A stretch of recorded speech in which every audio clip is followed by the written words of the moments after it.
Let me start by asking a question. How many of you know about the federally administered tribal areas, or you belong to that place? There's quite a few people from there. So why is it important for us to know about FATA, or what is the merged area now? It has been labeled as one of the most dangerous places in the world, which is a hub of terrorism. I'm going to talk about this because I belong to that area, and I have worked as a deputy commissioner in two of the tribal districts. And currently I'm heading the planning and development department, overseeing the development works of the merged areas. So let me tell you a little bit about FATA, the former FATA. It was a semi-autonomous region in the northwestern part of Pakistan, adjoining Afghanistan. It consisted of 7 districts of Bajawad, Momand, Khyber, Orakzai, Kuram, North and South Waziristan. It was governed under a set of laws called the Frontier Crimes Regulation, and it was directly governed by the federal government.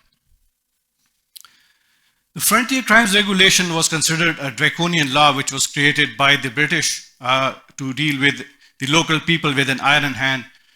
The most inhumane clause was the clause of the collective responsibility, in which the whole tribe was punished for a crime committed by a single individual. Moreover, there was no right to vote for the people in the tribal areas. As far as 1996, the universal adult franchise was extended to FATA. Women were usually discouraged from taking part in the electoral process. There was no representation in the provincial or local government. There was no formal court or the policing system.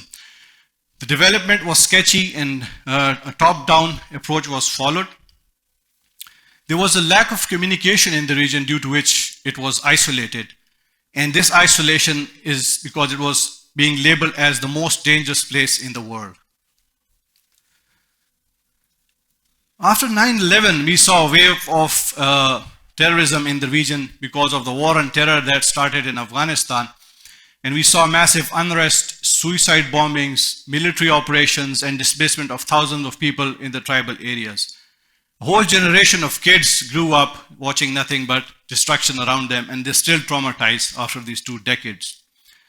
It was imperative for our government to launch a military operation in the region, and it took almost a decade to restore peace in what is the tribal area now. As of today, peace has been restored and people are returning to the tribal areas. The people of tribal area are not only brave, but they're the most loyal to the people. They stood by Kashmir then, and even now they are united for the cause of Kashmir.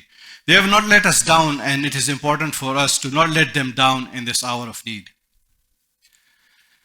Having lived in what the West calls the most dangerous place in the world, I have realized that it is the most beautiful and most peaceful place in the world.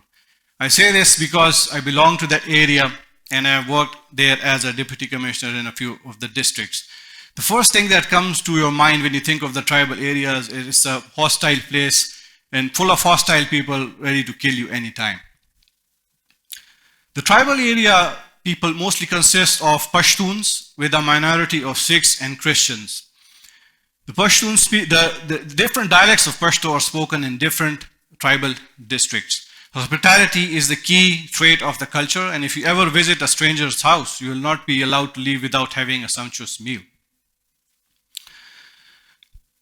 My native hometown of Tira Valley is considered to be one of the most scenic places in Khyber district.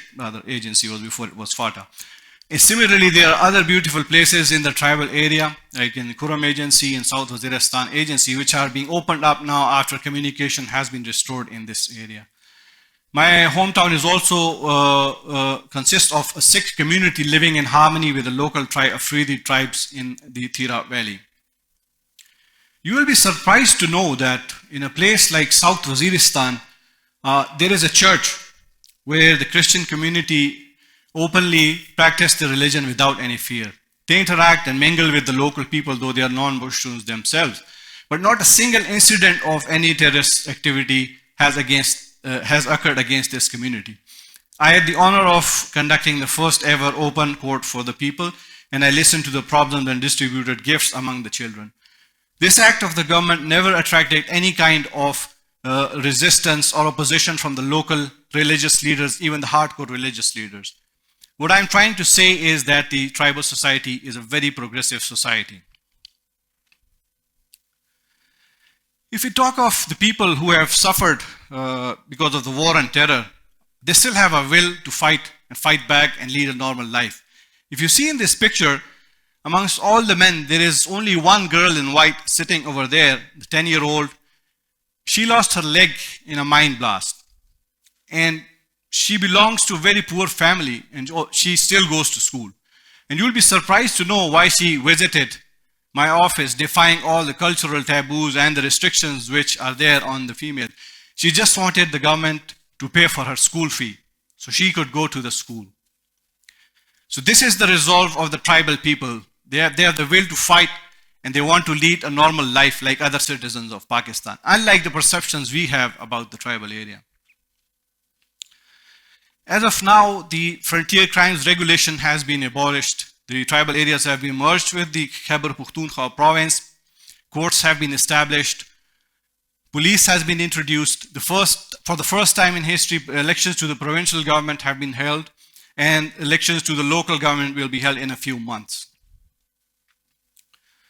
The government of Khyber Pakhtunkhwa is planning to spend a huge amount on the development of the area, and particularly focusing on the human development aspect. The opening up of communication and construction of roads has opened up the area and increased the people-to-people contact. And even places like which were used to be considered to be no-go areas like the Tira Valley have been opened up for tourism. And there is a lot of potential that can still be developed in the tribal areas. The youth of tribal area are very enthusiastic about sports. So you can see in this picture, a football match in Wana, South Waziristan will attract a crowd of thousands of the youth, and they will leave all other important activity just to watch a football match.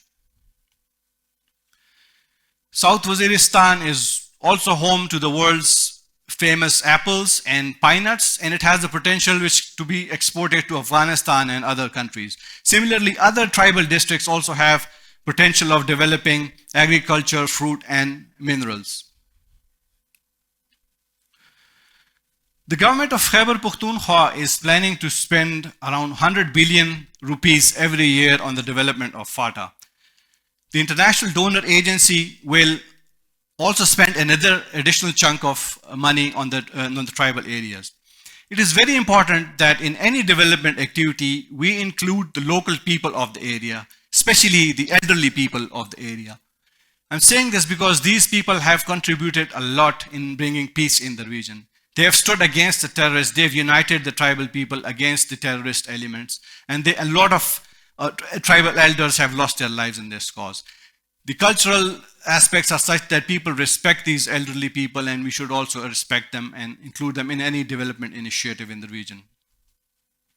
Another important aspect of the tribal areas which is usually criticized is the jirga system. Jirga is basically informal out-of-court settlement, and it cannot be termed as bad in all instances. All over the world there is talk about informal governance in which there is lesser burden on the formal government machinery.